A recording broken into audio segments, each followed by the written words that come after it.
Isabella Barnfree. Name never did set right with me. And on top of that, they only called me Bell. Never did hear my whole name.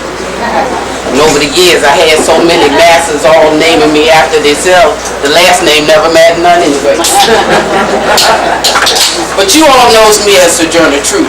All right. I named myself that because Sojourner means to travel, and that's what I do. I travels all over the place, just preaching and teaching the truth as I see it. Even better when I name myself. These ways I know who I was. I'm a kind of preacher. But I don't preach from no Bible though, because I ain't never learned to read or write, and as a slave I weren't allowed to anyway. But don't matter none, because when I preach I only has one text, and that's Jesus. Hallelujah! Now, even though my soul's gone on to glory, it's been restless with all the goings-ons down here. And as always, I says to the Lord, Lord, it just seems like my work is still undone. He said, well, Sojourner, I guess you be getting on back down there and get things set right again. But you tell my children, there won't be no questions asked when you come to walk the land again. I know that's right. And you all know the Lord's merciful, so He wants to give you a chance to get this world turned right side up again. And I think you all better do that. Now, before I tell you why I was allowed to walk the land again, let me just tell you a little bit about myself. Now, they say I was born in some place called Hurley, out in Ulster County, New York. Oh yeah, they had slaves in New York too. They weren't all just down south. Anyways, they say I was born somewhere twixt 1797, 1800. They don't rightly know when, because they ain't bothered to keep no records of no black babies. All they seen me was another body to work the field or tend to the missus or babies. Wasn't a problem though, because I was a strong baby, and I grew fast and tough and could do the work of two people and bear the lash as well. Now my mammy and my pappy, they was born in Africa. They was taken and sold to a Colonel and Mrs. Ardenburg. I don't remember as much about the Colonel because I was just a bitty thing when he died. But I do remember when we was given over to his son Charles, because he take us to live in the cellar of a hotel he run. I tell you, children, must have been about 15 of us squeezed up in that nasty place. And it was always wet, cold, and damp.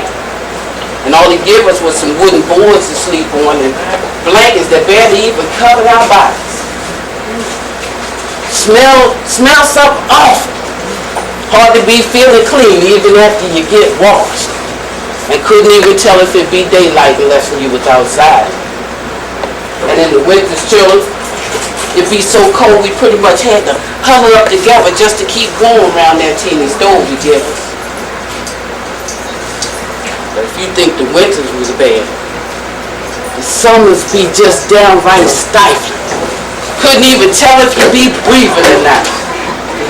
Even thought I had died and gone to that awful place they was always talking about.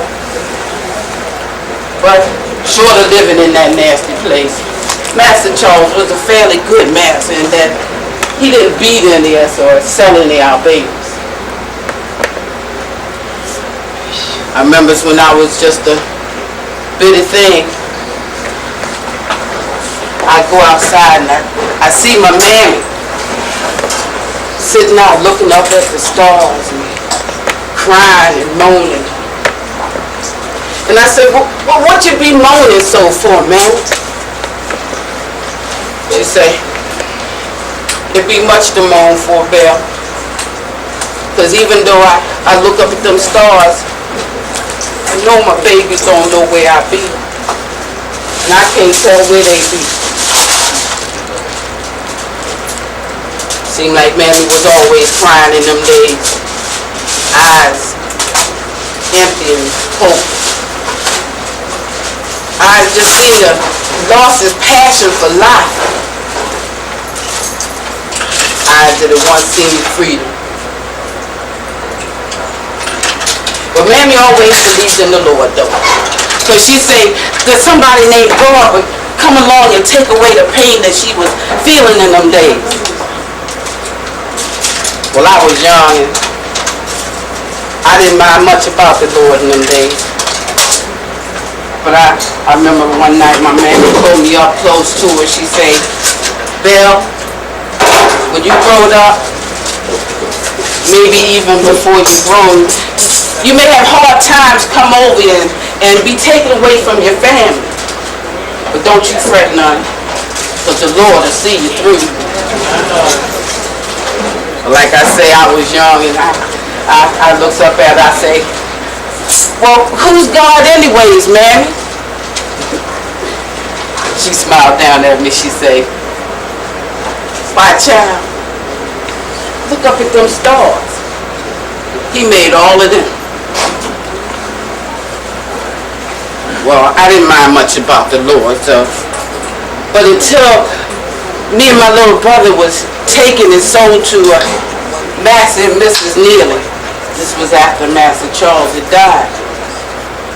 Well, I tell you, children, that Master and Mrs. must have been the meanest two white folks I'd ever seen in all of my born days. It seemed like the devil himself had just reached up and snatched me into the bowels of hell with his icy hands. And they was hard on their slaves too, real hard. Seemed like them poor critters was always running off from the place. And after a while they be brought back all beat, abused, hunted, raggedy. It just tore off where the dogs have been biting at it. I tell you, children, them was some days. For me, I was given over to the likes of the Mrs. Neal. And it seemed like that Mrs. just had some kind of hate for me. It didn't help none that I didn't speak no English, because the Ardenburgs was Dutch speaking, and Dutch speaking was all I knew. So when they give me a chore to do and I mess up, she or the master would have me taken out to the barn and just beaten to an inch of my life. I tell you, children, be blood all around my feet. One night after one of them beatings, I remember what my mammy said about calling on God in troubled times. Yeah. So I goes down into the field and I makes me a place where I could talk to God quiet like so nobody hear me. And I prayed and I cried and I asked the Lord to make my Master and Mrs. better. Lord, you said you'd be there for me. Lord, you said you would care for me. Then why I here in this lonely place, you say you will show your grace, my Lord, there's nothing but more crying here. Lord, there's nothing but more grief and fear. You say joy come with the morning sun. Well, I'm still waiting for that day to come, my Lord. But it seemed they just get worse. I said, why, Lord? I've been asking you and asking you to make my Master and Mrs. better, but why? Is it that I ain't been good? I tell you what, Lord, I'll make a bargain with you. If you help me get from this place, I promise you I'll be good. But if you don't, I don't think I can be good much longer. Well, the Lord put it into my mind to go there, but it'd be daylight and they might see me. And if I go at night, I might get lost. So the Lord put it in my mind saying, go about 2, 3 in the morning when the moon is at its brightest. So I did. With no idea where I was going or where I would end up, but even death was better than this place. So I set off. I don't know where I be going, Lord, but you just show the way. And I'll never say a discouraging word. Just take my hand today and guide me to a better place where peace and love abound. I know you can keep me safe when troubles get me down. I don't know where I'll be going, Lord. I'm just a stranger here. But as long as you stay with me, Lord, I have no need to fear. Well, the next morning, the missus come in and she say, Belle, child, did you get any rest? I said, yes, sir. She said, well, the bed ain't been sleeping. I said, oh, missus, whoever heard of such a thing? I stayed with them for a while. Life got to getting good. Got so good I forgot my promise to God about being good. Well, I've been with them for about 2-3 years when one of my old masters come by and wanted to see if I wanted to go see my family, seeing they was getting old. So just as I goes out to get into the wagon, a feeling come over me. It got the burning all through me and around me. And so I turned around and I went back in the house and I sit down on the bed. And the feeling got to burning so that, and then I see something standing in front of me. I go, is that you, Kato? But the feeling was so that, and then I got cool. And then I see something standing twixt me and God. I knew this to be Jesus. Then children, such a rush of love come over me, such as I had never known. And I mean, and the sky was just clear and blue and the birds sang like crystal. And I knew that this was God. Well, after a while,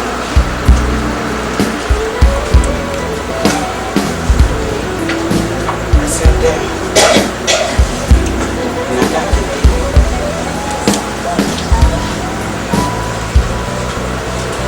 The feeling left me. And something said, but what about the white folks? What about them that beat and abused you? What about them? And I tell you, children, such another rush of love come over me. I say, oh Lord, I can even love them white folks.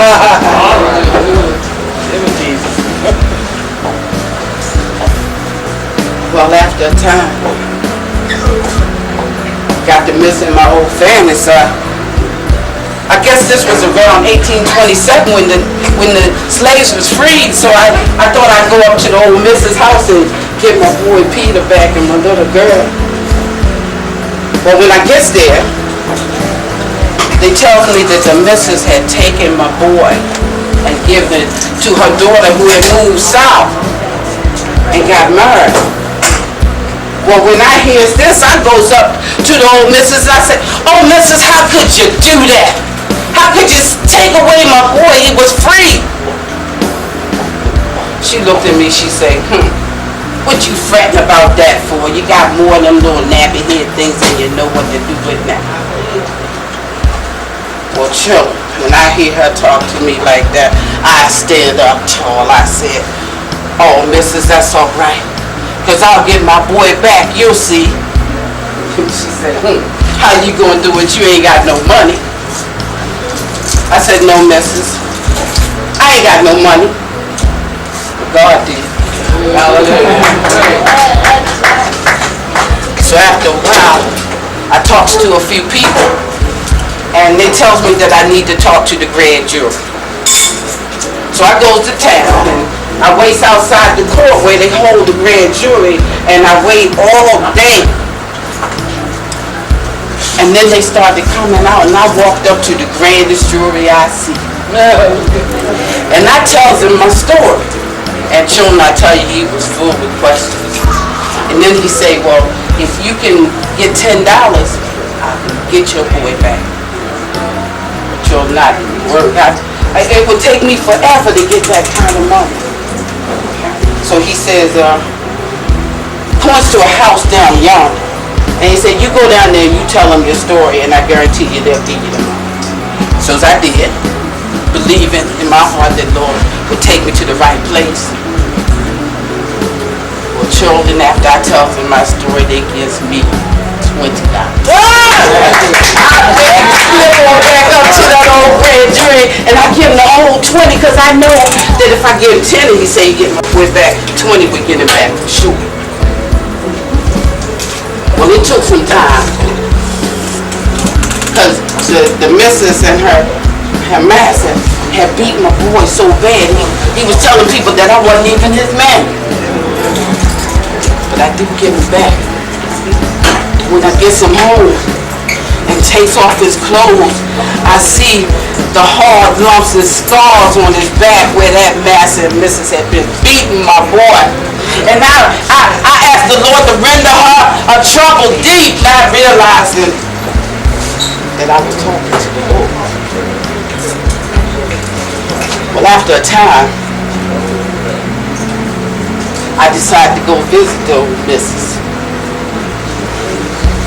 Well, when I get there, I understand she gets some kind of like a telegram. And the telegram say that her daughter's husband had murdered her, stomped her to death. I said, oh Lord, you took me up too quick. I didn't mean all of that. And I heard the missus holler such as I'd never heard her holler before. It pierced into my heart. So I go in and I tell to the missus. She cried all night, and then she died right there in my arms. After that, I got a calling to go out and preach and teach to my people and talk about all the troubles against my people. And that's when I decided to change my name. Now, those of you who knows me knows I never could hold my tongue when things weren't right. And I tell you, children, you all done took the world the Lord done give you and turn it into such a mess. I just don't rightly know where to begin.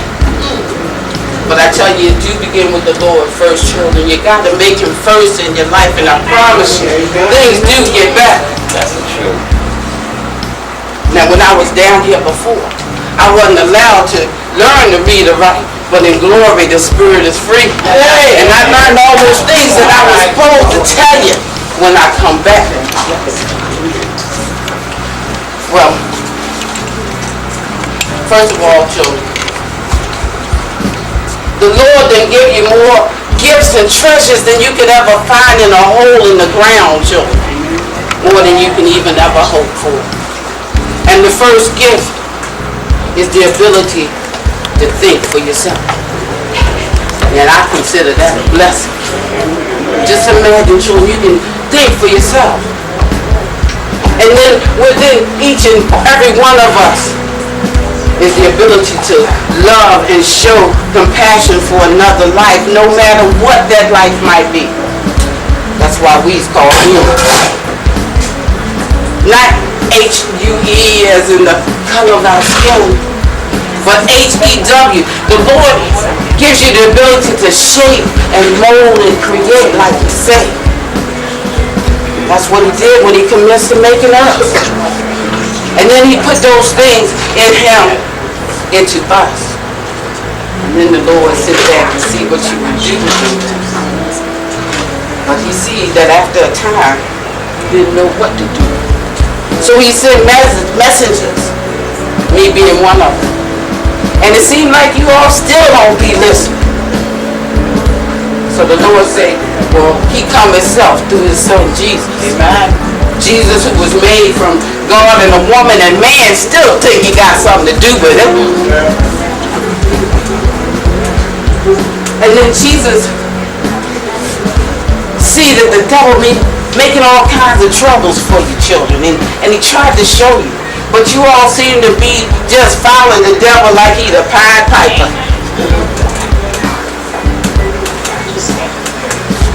Well, children, I've known hatred.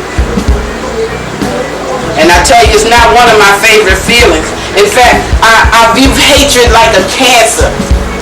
All consuming and terminal. And unless something comes along to render it into remission, you all gonna die.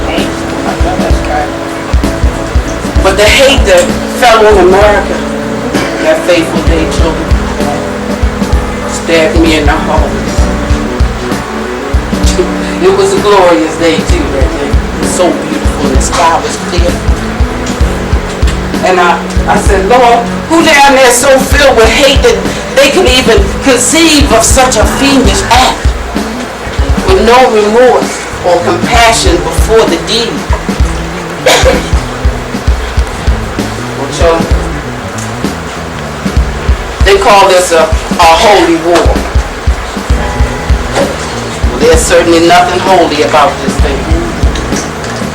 They say it's an act against civilization. They're right, because there's certainly nothing civil happening here. Now they say the devil be after the seed, after the soul, when it's really the seed that he's after. Because see, the soul belongs to you and God. That's what he means by free will. Now you can either save your soul and take it back to God, or you can give it to the devil. But it's really the seeds you need to be after. So just stop throwing your seeds every which way. Because if you don't, you reap what you sow. The seeds you have planted have no essence. Thereby, and I just want to read this to you, because that's what I mean about glory.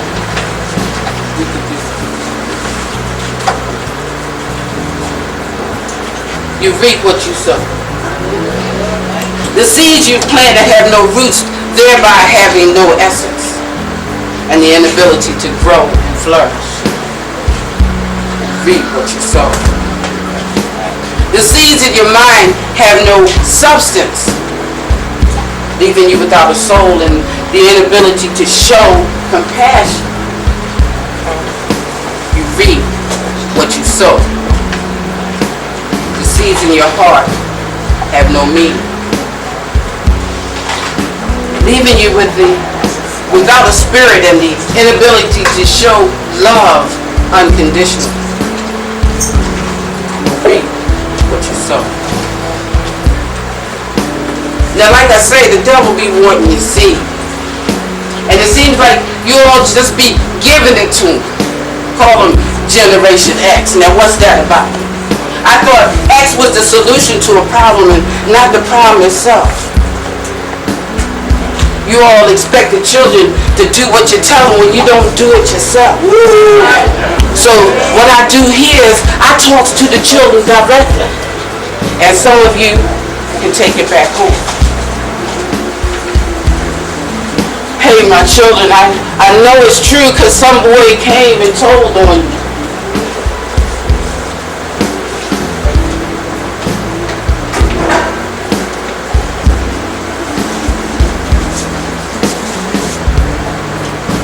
And you can't go around committing crimes because you can't stand doing the time shucking and jiving and copping pleas, hemming and hawing and biting cheese, because the men in prison love sweet young boys.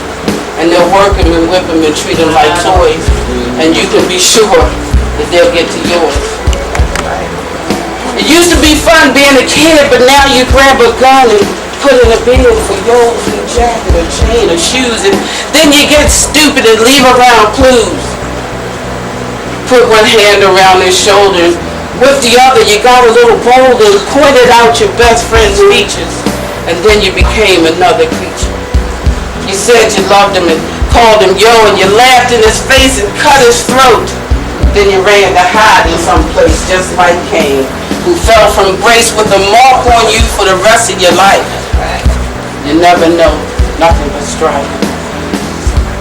You'll never grow up to be a man, because you'll forever wear a murderer's brand. You think what you did was brave and cool. Well, I think that you were just a fool, because God gave you a chance to live in this world, to enjoy and enhance some sweet little girl, to be whatever you want to be. But now I see it's up to me, because I got some babies I want to grow up. So stop making all this stuff so tough. We as black people got a lot more at stake. We've suffered enough, and we need a break. So make us proud and thankful parents that we invested all our talents into making them better than us. That there are better things than to make a fuss over material things. And learn to trust your mother and father, teacher and guide, and build towards self-pride. Because we're killing our future, but our seeds weren't a waste. But it might have been better if some of them never had a taste of love.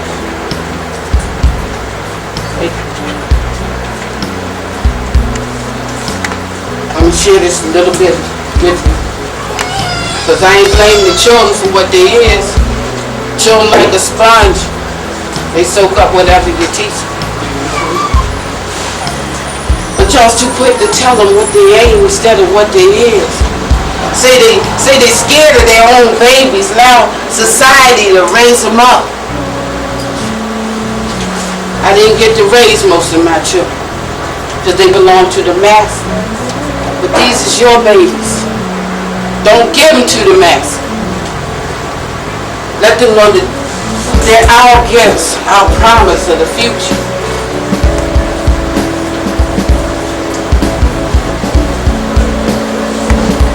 I consider children like diamonds. And like a diamond, a child is a precious stone.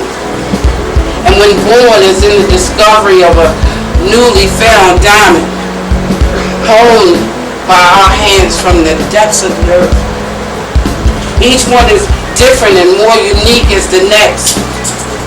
And after we free it from the soil, after we chip away the hardness and the vermin, and after we polish it, can you see the rainbow in the stone? The rainbow was God's promise. Did you throw it away?